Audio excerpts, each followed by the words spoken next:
وحلايا تذكرت هو وذا سوماليلاند في قبل كدقن haddii aan tirsiyo loo kala sabay reer baciidkiisu gaar buu joogaa ciidamada isku qaybsan ma jiraan waxa gobolka jooga kuwaan ciidan tarixin oo la hadalay kuwii bixi ka soo baxay 180 ahaa baa waa la qaybinayaa beelaha lagu qaybinayaa haddii la isku qaybinayo beelahooda waxba kama qabno marka dad qaybta diidanyiin maamulka Soomaaliland ma diidarin wax gaar loo aweeyay waxa beelaha loo sibanahay maaha haddii sinaasha la waayo dee waxa uu imanaya waxa dibaano iyo saxalay oo yiri hawl baanu dhamaynay waxba kama jiraan wax ka jiraan ma jiraan taa waxaan leeyahay xildhibaanada waxa soo dooratay beesha nin Soomaali doortay ma jiro xildhibaantii beesha ka tala baxa xil u hayaa ma jirto ciidanka haddaan nahay beesha konfursana waxaan ka keenay meel hubka anaga ale gawaarida anaga ale ilmada anaga dhalay dugsigaanu geynay waa lagu hayay waa lagu shaqsadiyay hawlo badan way qabteen kamid hawlaha ay qabteen doorashadiina waa waxa lagu dilay oo waxa la leeyahay 7,600 bay u soo saareen kulmiye inta lagu dilaya waa inta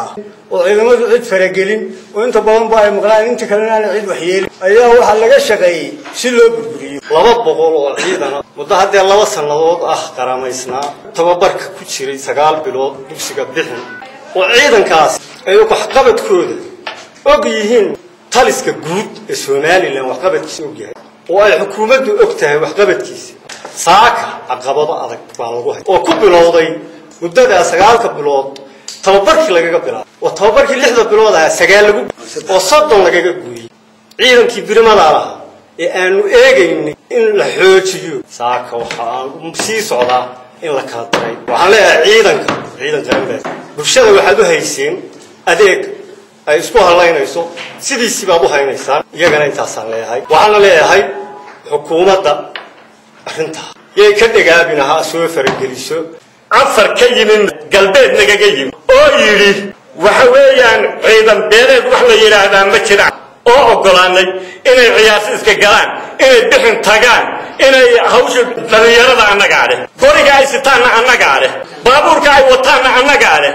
waxa naga dhaxaya hadda waxa weeyaan shilinka Soomaaliland ay siiso taana annaga ugu filan haddii wanaagga la waayo hase ahaateen nuxurka la isku soo urunaya waxa weeye annagu beeshu wax gaar ah oo aan beelaha ama maamulku tirsanayn baan u aragnay agtideeyo waxaanu ka codsanaynaa dawladda madaxweynaha ilaa madaxweynaha Silaayo ama maamulka wixii dawladda xukuumad u sareeya inay guddi xaqiiq raadis ay soo dirto oo gobolka yimaada oo sida wuxuu jiraan ayaga oo la iska dhaadhicin ciidamadan markii la abuurayay dawladda Soomaaliland heshiis baanu la galay heshiis bay meesha ku joogaan haddii Soomaaliland heshiiskii aan wada galay ay ka baxdana ha noo sheegto haddii heshiiskii la wada galay ee la kala qortay wasiirka dakhliga maalintii ugu dambeysay halkan arinta ka sameeyay oo uu galay ee beesha la sii galay ee ciidamada lagu soo qarmeeyay ee halka lagu dajiyay ee gaadiidka lagu soo xireeyay haddii ay beesha heshiiskii dawladdu ka baxdana ha noo sheegto oo wada hadal markaas sidii Fumaar wanaga yeelina haddii heshiiskii uu sidiisa yahayna nimaan hadda meelba war ka hayn baa la noo soo diraya dabadeedna hadal aan qaadan weynay ayuu dadku kula hadlay taas waxaanu ka codsanaynaa guddi xaqiiqa raadis in loo soo diro gobolka lagana wada hadlo wixii jira afarta beelood meesha lagu yaal afarta beelood waxay dhigtay baan anoo kamid wax gaar ah ma ahan wado aanu ku dadaalnaa nabadgelyadu gobolka Sanaag nabadgelyadiisu inay dibto eega waxa wixii annagu aan shaqo ku lahayn annagu shaqo ku leeyahay qolo walba ciidan beeleedeedu waa leeyahay annagu wax dhiba oo aan ka wadna gobolka waxaan ku dadaalnaa nabadgelyadiisu inay saxoodo laakiin dadka doonayay nabadgelyo xuma ka dhacdo iyaga u taala annagu waxba naga magin umar baarlamaanka Soomaaliland dee qalaaqal iyo dagaal iyo dib uma baahnaa dad bay u baahan tahay dejiyo nabadgelyadeeda aad uga shaqeeyo laakiin waxa weeye maadaama waayelkii aan nahay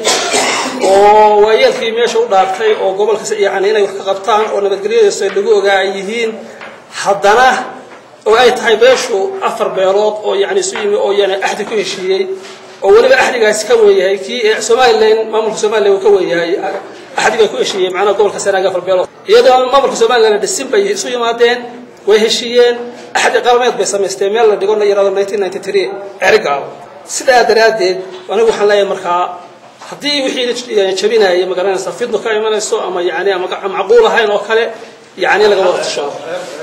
sida daraadeed waxaan leeyahay marka hadda arrinta taagan waxa weeyaan waxa laga cabanayaa beeruhu beer walba ciidankeedu meel buu joogaa oo lagu ogyahay sida waa faras dabada ka tagay meel goobta gool buu waayay beesha koonfur sanaag ciidankeedu meel baa lagu ogyahay nabadgelyadeeda iyo hawlaheeda oo dhan isaga lagu ogyahay waqooyiga sanaag waa la mid galbeedka sanaag waa la mid koonfurta sanaag waa la mid bariga sanaag waa la mid hadday yani dhacdo beeruhu ku heshiiyaan afarta beerood hal isdhaafiyo ciidamada isdhaafeen okay sida yani waayad hore ugu soo sheegtay wax cid wax ka qabtaa ma jirto laakiin haddii waxa la yarki jireen saaca fiixilad ku jireen maxaa habeenkii loo tumaa labadii beelood waagi hore isku dhacay oo dhibaatada ka dhacday la ogaa oo haddana heshiiskoodii meel la dhigay laakiin si aan la dhamaystirin oo yani wali wax ka dhiman yihiin hal la isku shaambeeyo oo meel kale hal la geeyo waayarku wuxuu arkaa nabadgelyadii labada beelood la dhameeyay hal la jabiyo sidaa daraadeed waxaan leenahay yani waxaas iyo wixii wax ku xumaanayaan baan ka hortegaynaa wax dhibaato aan la wado waxaan leenahay siinayna talageliyo baan siinayna marka ugu horeysa warka xalaytu xaqiina loo soo gudbiyay mid been weeye sidii la yiri gobolka waa la isku hayaa waliba arrin ciidan baa la isku hayaa